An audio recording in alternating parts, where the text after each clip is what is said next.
Il a mené l'attaque terroriste la plus meurtrière de l'époque moderne, avant de disparaître. Après le 11 septembre, Oussama Ben Laden est devenu l'homme le plus recherché. Alors que les agences de renseignement cherchaient partout, il est resté caché près de 10 ans, non pas dans une montagne isolée, mais dans un complexe à quelques kilomètres de la principale académie militaire du Pakistan. Alors, à quoi ressemblait la vie derrière ces murs ? Découvrez-le dans l'épisode d'aujourd'hui de The Infographics Show, alors que nous explorons la vie secrète de Ben Laden dans une totale isolation. Au début de la guerre en Afghanistan, Oussama Ben Laden a disparu dans les montagnes pour devancer les forces américaines. Présent sur la liste des 10 personnes les plus recherchées du FBI depuis 1999, il savait qu'après les attentats du 11 septembre, la traque serait implacable, et elle a failli s'achever 3 mois après. En décembre 2001, les forces américaines l'ont acculé à Tora Bora, une région montagneuse de l'Est afghan. Cela aurait dû finir ainsi, mais Ben Laden a réussi à s'échapper. Les États-Unis allaient passer presque une décennie entière à le traquer, le recherchant dans 27 pays différents, dépensant ce qui équivalait à des milliards de dollars, pour finalement le retrouver dans un bâtiment de 3 étages sur un chemin de terre à un peu plus d'1 kilomètre au sud-ouest d'Abbottabad, au Pakistan. De l'extérieur, le bâtiment était entouré de murs en béton, allant de 12 à 18 pieds de haut, avec des rouleaux de fils barbelés au sommet. Même avec cette mesure de sécurité domestique quelque peu menaçante, il n'y avait pas grand-chose qui distinguait la maison des autres du quartier. Beaucoup des maisons voisines dans le quartier de Bilal Town étaient entourées de fils barbelés autour de leur propriété. La plus grande différence résidait vraiment dans le terrain sur lequel la maison était construite, bien plus vaste que ceux des maisons voisines. L'enceinte comprenait le bâtiment principal et la zone voisine formant un triangle.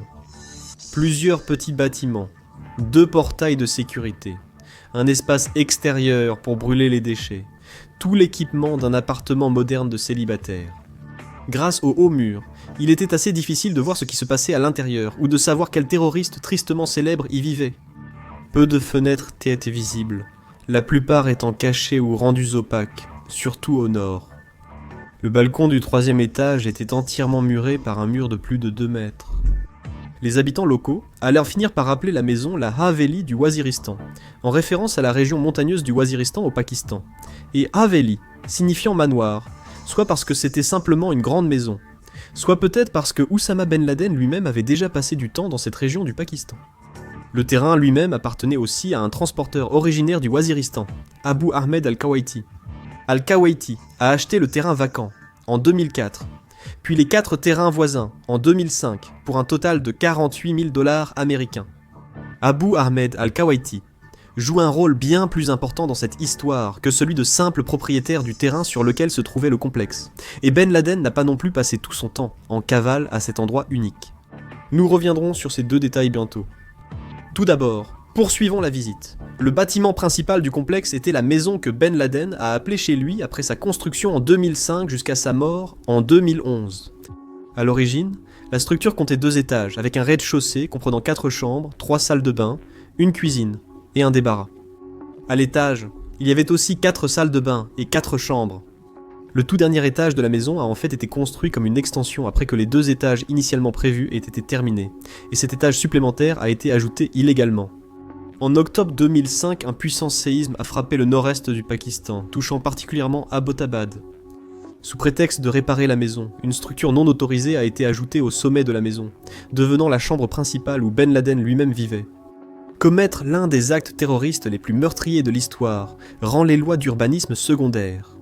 L'ameublement n'est pas luxueux, ce qui explique que le Haveli de Waziristan n'ait jamais figuré dans Music Television Crib. Aux 2 étages supérieurs, où Ben Laden et sa famille en vivaient, il n'y avait que de simples matelas en mousse bon marché, pour que le chef d'Al-Qaïda et ses épouses puissent dormir. De plus, la maison n'avait que le chauffage central, pas de climatisation. En plus de cela, il n'y avait pas de téléphone, afin que Ben Laden puisse éviter toute surveillance potentielle. La plupart de ses communications avec Al-Qaïda et le reste du monde extérieur reposaient entièrement sur des messagers humains, ce qui allait finalement causer la perte de Ben Laden lui-même. L'une des pièces du 1er étage était aménagée avec un tableau blanc, des marqueurs et des manuels scolaires. Cela indiquait qu'elle servait probablement aussi de salle de classe pour les enfants de la maison, qui recevaient une éducation à domicile en arabe. C'est vrai, ce n'était pas qu'un repère terroriste, c'était aussi une maison familiale. Plusieurs familles y vivaient, dont les épouses de Ben Laden, celles de son assistant, leurs enfants et les 2 filles adultes de Ben Laden. De plus, on pensait qu'un certain nombre de domestiques employés par la famille de Ben Laden vivaient également sur place dans le complexe. 2 femmes, probablement domestiques, ont été soignées après le raid mortel de mai 2011. Autant que l'on sache dans la région de Balal, Waziristan Haveli était habité par 2 frères mystérieux, Tariq Khan et Arshad Khan. C'était en fait Abrar al-Kuwaiti et son frère Ibrahim, tous 2 assistants de Ben Laden. Ces 2 hommes avaient peu de contact avec leurs voisins, choisissant de rester isolés afin de dissimuler leur véritable identité. Les frères veillaient à ce que tous ceux qui se trouvaient à l'intérieur du complexe aient tout ce dont ils avaient besoin, mais qu'ils ne quittent jamais ces murs. Tous les voisins qui ont eu affaire aux Khan les ont trouvés suffisamment polis. Ils ne parlaient jamais, échangeant juste un bref salam alaykoum quand on les saluait. Mais tout le monde était d'accord pour dire que ces 2 frères dégageaient aussi une certaine menace. Des habitants pensaient que les frères Khan étaient des propriétaires terriens ayant déménagé à Abbottabad depuis Charsada, dans le nord-ouest du Pakistan. Mais il était évident, à cause des hauts murs, des barbelés, que qui que soient vraiment ses frères, ils ne voulaient pas que quelqu'un vienne fouiner chez eux, alors la plupart des gens les laissaient tranquilles. Personne vivant dans la maison n'était autorisé à se mêler aux habitants du quartier, et la plupart d'entre eux étaient rarement vus, voire jamais, lors des événements et célébrations communautaires locaux. Un voisin a raconté qu'un groupe d'enfants avait accidentellement envoyé une balle de cricket par-dessus le mur de 5 mètres dans l'enceinte et sans surprise ne l'a jamais récupérée. Des rumeurs circulaient sur les 2 frères de Waziristan Haveli. Certains voisins pensaient qu'ils étaient des contrebandiers, cachant or, armes et argent dans leur maison. Mais ce qui se trouvait réellement à l'intérieur était peut-être encore plus étrange, et cela donne certainement un aperçu de la façon dont Ben Laden a pu passer une partie de ce temps caché. Il est temps de parler de jeux vidéo, d'émissions de télévision, et, d'autres contenus que Ben Laden aurait pu regarder. Environ 183 appareils pouvaient stocker des fichiers informatiques dans le complexe d'Abbottabad, dont des consoles de jeux et autres dispositifs numériques. Jusqu'à 20 personnes vivaient là. Donc tout ce qui se trouvait sur ces appareils n'appartenait pas forcément à Ben Laden. En gardant tout cela à l'esprit, près de 470 000 fichiers ont été récupérés par les Navy Seals lors de leur raid sur le complexe, dont le contenu a ensuite été rendu public par la CIA. On trouvait des journaux sur les déplacements de Ben Laden, ses réflexions sur Al-Qaïda, et un rapport de 19 pages sur leurs liens avec l'Iran. Outre les vidéos de décapitation, il y avait aussi des images du mariage d'Hamza, fils de Ben Laden. Ben Laden possédait même des copies de documentaires américains sur lui, comme « Sur les traces de Ben Laden » de Cable News Network, et ce n'étaient pas les choses les plus étranges qu'il regardait. La collection de fichiers informatiques publiés par la CIA incluait du contenu piraté en ligne, comme des vidéos de chats, des documentaires animaliers, danse du cheval et le célèbre clip YouTube « Charlie m'a mordu le doigt ». Et puis, il y avait plusieurs films d'animation, dont L'âge de glace, La dérive des continents, L'âge de glace 3, Le temps des dinosaures et Fourmis, ainsi qu'un épisode de Monsieur Bean, plusieurs épisodes des Aventures de Jackie Chan, Tom et Jerry et Detective Conan. Il est probable que ces contenus aient été vus par les plus jeunes de la maison. Mais on peut quand même se demander si Oussama Ben Laden ne se détendait pas en regardant L'âge de glace. D'un autre côté, d'autres fichiers retrouvés dans le complexe semblaient indiquer qu'il avait d'autres passe-temps extra-professionnels. D'autres jeux vidéo comme Final Fantasy VII Devil May Cry, Counter-Strike, Half-Life et Resident Evil ont aussi été retrouvés dans le complexe. Un guide de jeu pour Delta Force Extreme 2 a aussi été retrouvé. Mais on ignore si des exemplaires de ce jeu de tir de 2009 ont déjà été découverts là-bas. Il est aussi admis qu'un autre résident du complexe, pas Ben Laden, a sans doute utilisé ce guide. Et même s'ils en avaient un, ils n'auraient pas apprécié Delta Force Extreme 2. Son intelligence artificielle et ses graphismes s'étaient déjà dépassés en 2009, et le multijoueur était inaccessible faute de connexion internet ou téléphonique à la maison. Vivre en cavale est déjà difficile, mais le faire dans le même bâtiment, sans internet ni contact extérieur. Pire encore, il fuyait une chasse à l'homme mondiale par des agences de renseignement sophistiquées et s'imposait des restrictions strictes sur ses contacts extérieurs. Il n'utilisait ni téléphone portable ni fixe, communiquait seulement par fichiers sur clé USB envoyés par ses coursiers depuis des cybercafés. Même si pour nous, une vie comme celle-ci peut sembler assez banale, il est important de se rappeler que Ben Laden et tous les autres dans le complexe n'étaient pas inconscients de la recherche mondiale en cours pour découvrir sa cachette. Chaque jour, il vivait avec la peur et la tension constante de se demander Est-ce qu'aujourd'hui sera le jour où nous serons attrapés ? Cette balle de cricket lancée par-dessus le mur par les enfants du quartier aurait très bien pu être une grenade lancée par les forces militaires américaines, sur le point de prendre d'assaut la Waziristan Haveli.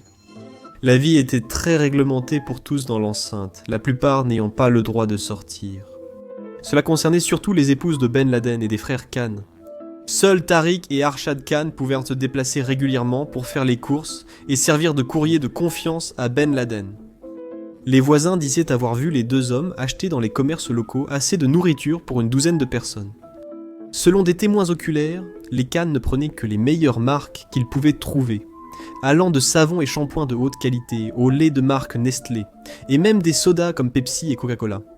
La vie à la Haveli de Waziristan n'était pas faite de bains royaux et de boissons sucrées. Lors de la perquisition, la nourriture retrouvée était en réalité assez simple. Viande, fruits secs comme dattes, noix, œufs, huile d'olive et parfois du pain de la boulangerie locale. Lors des rares occasions où les enfants du complexe étaient en sortie avec les frères, on leur achetait beaucoup de sucreries et de boissons gazeuses. Mohamed Rachid, commerçant local, a vu les enfants de Tariq et Arshad avec les garçons du complexe acheter des sucreries dans son épicerie. Les deux frères enseignaient à leurs enfants à domicile et étaient seuls à pouvoir sortir du complexe occasionnellement. Parfois, ils ont aussi joué au cricket avec les autres enfants du quartier. Mais personne n'a jamais vu les filles ou les épouses de Ben Laden ou des Khan. Les femmes de la famille Ben Laden et les épouses des deux courriers vivaient totalement isolées. Les filles portant le voile dès 3 ans. Ce n'est pas comme si les Khan faisaient en tous les travaux importants. Quelqu'un devait s'occuper des nombreux animaux présents dans l'enceinte, comme les lapins, une vache et une centaine de poules. Un potager bien entretenu se trouvait derrière la maison principale, entretenu par un agriculteur local nommé Shamriaz. Il était payé 2 fois par an pour planter de nouveaux légumes après la récolte et la consommation de la précédente, et il semble que Shamriaz n'était soit pas assez naïf pour laisser sa curiosité prendre le dessus, soit qu'il était suffisamment bien payé pour ne même pas penser à poser de questions. Shamriaz n'est jamais entré dans le bâtiment et ignorait qu'Oussama Ben Laden s'y cachait. Quand Shamriaz était absent, les enfants de Ben Laden s'occupèrent du jardin. En plus de superviser l'éducation religieuse des enfants du complexe, il était aussi personnellement chargé de surveiller leur temps de jeu. Comme un vrai génie diabolique, il a réussi à transformer les corvées en jeux.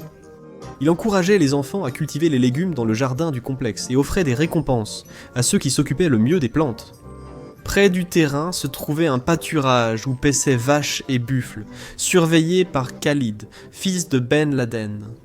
Il était également responsable de la plomberie et d'autres travaux d'entretien à l'intérieur de la maison. C'est pourquoi Shamriaz n'était jamais sollicité pour faire d'autres petits travaux que ceux du jardin. Des chèvres et 21 litres de lait étaient livrés chaque jour dans l'enceinte. Un champ bordait l'enceinte sur 3 côtés, où l'on cultivait choux, pommes de terre et d'autres choses que des légumes et du bétail. De l'autre côté de l'enceinte, il y avait des plants de cannabis sauvages, et bien qu'il n'y ait aucune confirmation que Ben Laden aimait en fumer quelques-uns après une longue journée, il ne fait aucun doute que cela aurait pu apaiser la tension d'être traqué par les services de renseignement américains. La vie à l'intérieur de la maison était aussi frugale que recluse, sans place pour des dépenses extravagantes, ni même pour une abondance de nécessités de base comme les vêtements. Lorsqu'il est arrivé à Abbottabad, Ben Laden possédait 6 paires de chalwar kameez, un type de vêtement traditionnel pakistanais, 3 pour l'été et 3 pour l'hiver, ainsi qu'une veste noire et quelques pulls.